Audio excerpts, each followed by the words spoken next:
Sometimes with the best preparation, we might still have a very, very bad day and go to an interview not in the best of states and then screw up. Don't answer the question to the best of our abilities, or just don't come across as well as we could.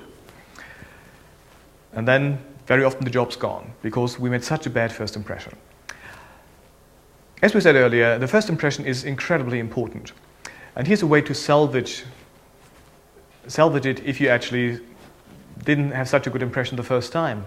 Especially in jobs that require people to be proactive, like sales, marketing, things like that. Call them up again and say, hello, we had an interview yesterday, and I don't think I made such a good impression. I think I could do so much better. I have so much more information I wanted to share with you, so much more about my achievements and all the value I could add to your company.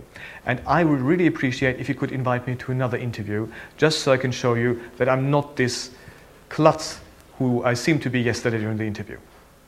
Very often people, especially when they're looking for proactive applicants, will say, that's a bit out of the ordinary, but you showed a lot of effort, you showed a lot of passion, okay, come in again. And sometimes that can really salvage this whole process.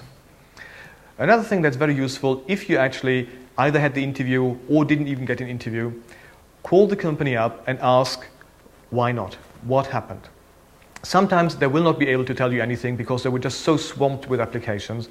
But if you had an interview, it's your right to actually find out what happened, why they didn't choose you.